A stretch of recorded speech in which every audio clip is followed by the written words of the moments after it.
Bonjour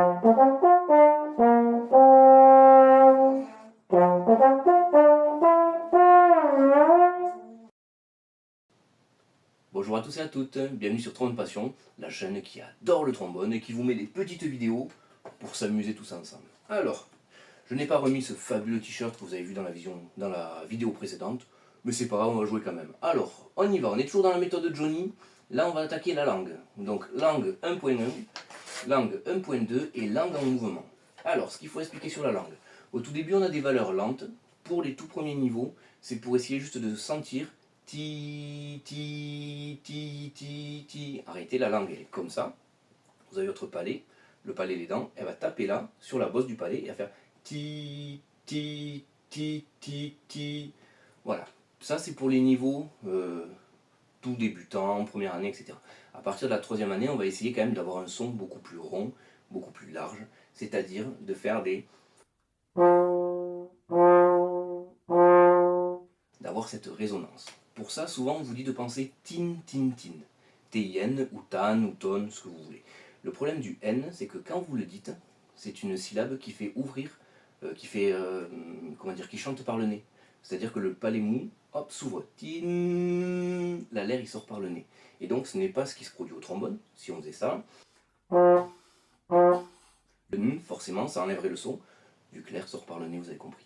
Donc on peut imaginer, pour essayer de comprendre ce qui se passe réellement physiologiquement, c'est un mot que j'aime bien ça, c'est tiou, tiou, T-I-O-U, mais sans bouger la bouche. C'est-à-dire pas tiou, tiou, tiou, tiou, tiou, tiou.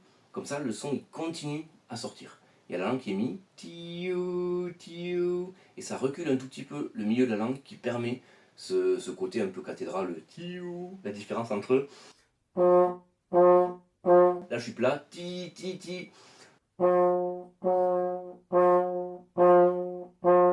Et là je fais mon petit tiou. Ok. Donc on y va pour le A. Je vais vous faire le A parce que le B et le C c'est les mêmes choses sur d'autres rapports. Et après on discute un peu et on fait le D.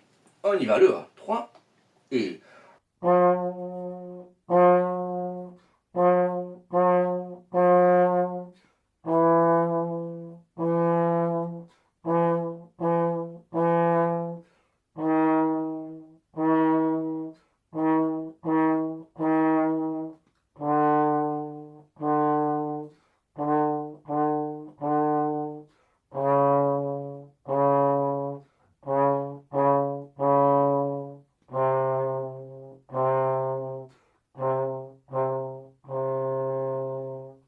Voilà, donc un joli son tout le temps, on essaye assez droit, tranquillou, on se met pas la pression. La même chose sur le B en haut, la même chose sur le C, sur le si bémol grave, ça ira très bien.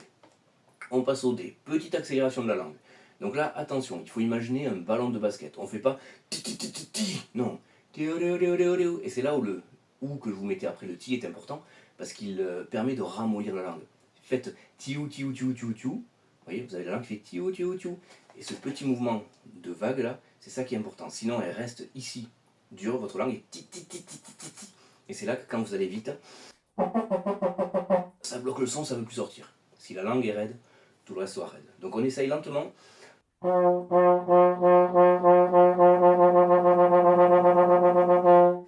En fait, vous pouvez imaginer pour vous aider que c'est le début de la langue qui fait le mouvement, on est d'accord, mais que tout le reste reste mou. Vous voyez, un truc un peu comme une pâte à modeler. Et là, ça vous permettra d'accélérer. Si vous voulez plus d'attaque, il faut juste que ce bout-là, donc le bout qui fait le mouvement, soit un peu plus dur. Mais en aucun cas, il faut forcer sur le corps de langue, ce que j'appelle le corps de langue, qui est le milieu de la langue. Lui, il reste mou, il sert à rien, tranquille. Il est pâte à modeler, et lui, soit c'est soit c'est ti ti ti ti ti ti. Mais c'est que ça qui doit être un peu plus dur. Tout ça, ça doit rester mou. On essaye, on fait des petits trucs un peu mous et un peu plus durs. Et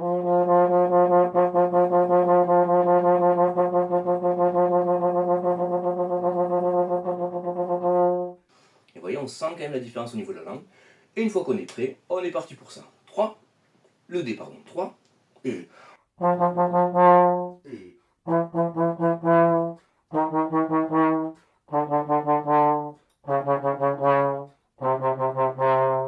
Pardon, je me suis perdu dans le tempo parce que je vous montrais des trucs un peu rapides. Donc 1, 2, 3, 4 noirs, et 1, 2, 3, 4 noirs, et 4 croches noirs, etc. tranquillement. Le E en haut, le F en bas. Vous avez compris la logique. Alors, langue 1.2. Là, c'est intéressant parce qu'on va travailler le legato. Donc le legato, c'est le fameux di que je vous disais tout à l'heure quand on essaye de faire doux, sauf que c'est le di poussé à son extrême. Ceux qui arrivent font un li, comme la licorne. Ceux où ça glisse sur le li, on reste sur le di, c'est déjà très bien. Et donc le tout début, c'est pour sentir juste la langue, le A.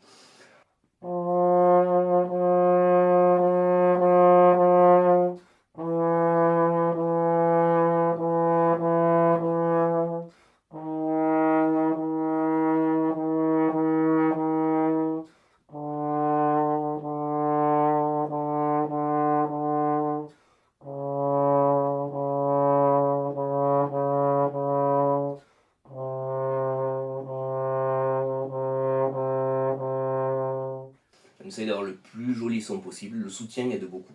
La langue, c'est vrai que si elle est plus molle, votre legato sera bien, mais si là ça soutient, ça aide beaucoup. Je pense c'est vraiment un truc très très long. On a fait ça. Et alors, BC, toujours pareil, on change de rapport, vous avez compris. DEF, à quoi ça sert de bouger le bras là-dessus? Parce que c'est là qu'on va savoir si votre legato est bien ou pas. Si je fais le D avec un legato un peu pourri, ça va faire ça. Vous voyez, ça glisse. Je mets un bras un peu plus dur.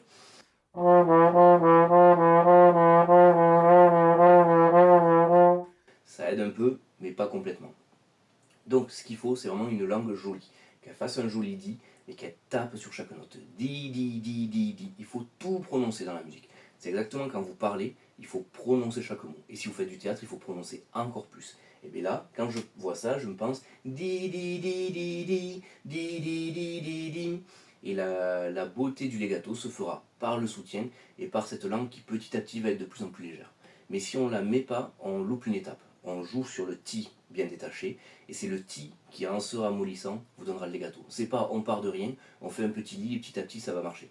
Parce que si vous ne dites pas chaque note, là c'est assez facile, mais sur les morceaux vous allez vous faire piéger. Dès qu'il y aura des petits legatos, est-ce que je fais en contre-coulisse?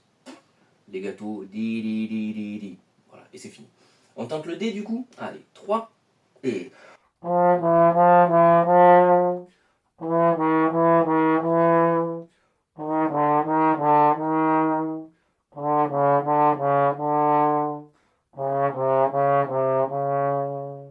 Voilà, et là du coup, on essaye d'avoir le bras le plus strict possible. On se rappelle de la vidéo bras, qui est la vidéo qu'on a fait juste avant. Donc ça c'est bon. Pareil, on change de rapport sur le E et le F, et ça va très bien. Et ensuite, langue en mouvement. Pourquoi? Parce que c'est très bien de faire la langue normale, mais après il faut pouvoir la faire bouger. Et donc là, pensez au cri de la cigale pour détacher les notes. Parce que si on fait il y a un peu de pression. Alors si je fais ça manque de pression. Donc plus vous allez aller vers l'aigu, plus vous allez devoir penser un peu comme la cigale pour que le corps de langue, toujours le milieu de langue, soit assez haut. Ok, on tente le A. Allez, 1, 2, 3 et.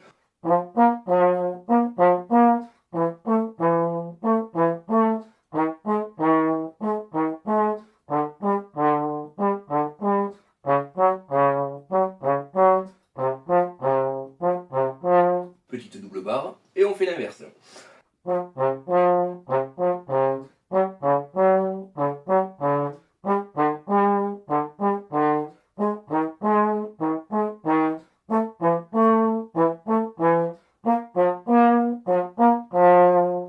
Voilà, et là, pardon, voilà, et là vous avez compris, le B c'est la même chose, un rapport en dessous, et le C c'est sur 3 notes, si, fa, si, etc.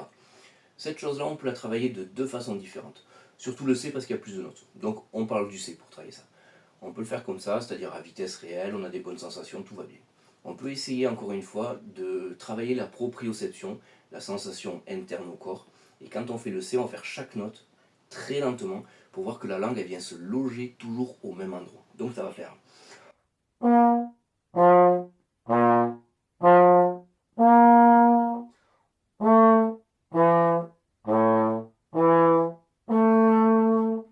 On va un peu plus loin dans les perceptions. Maintenant, on regarde à quel moment, quand elle s'enlève, l'air arrive pour pouvoir faire vibrer la note. Elle est collée contre le palais et on travaille cette, comment dire, cette ouverture entre la langue qui est collée au palais et quand elle recule.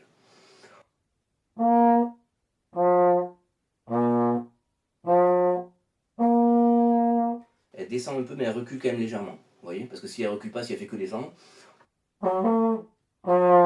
ça ne peut pas permettre aux lèvres d'être bien calées. Donc elle recule légèrement, elle recule et descend. Ça fait une vague en fait. On refait ça, on trouve ces deux perceptions, donc là où est la langue tout le temps, et à chaque fois comment elle s'enlève.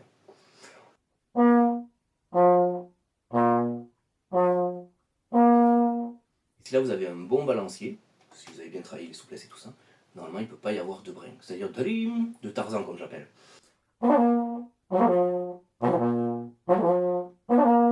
Si vous avez ça, c'est souvent parce que la langue est trop dure et que vous mettez trop de vitesse d'air. Et du coup, quand vous enlevez, d'un coup ça fait un appel d'air et là les muscles ils sont pas prêts, donc pouf, ils essayent de se crisper parce que l'air arrive vite et ça attrape la note du dessus. Si vous avez ça, du coup, commencez par une note tenue, sans la langue, et après vous rajoutez le ti.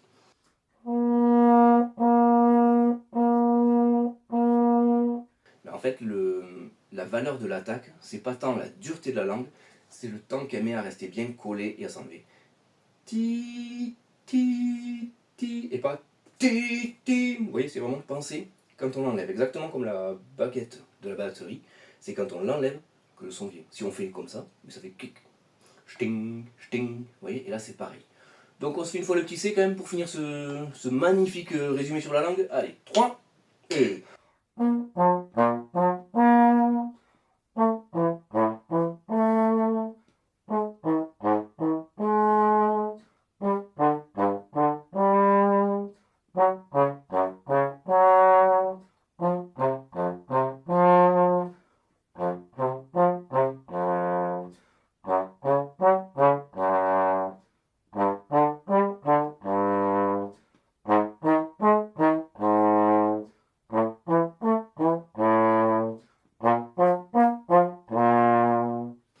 Et voilà, sur ce je vous laisse, travaillez bien la langue tranquillement, et on se retrouve pour la prochaine vidéo pour l'aigu.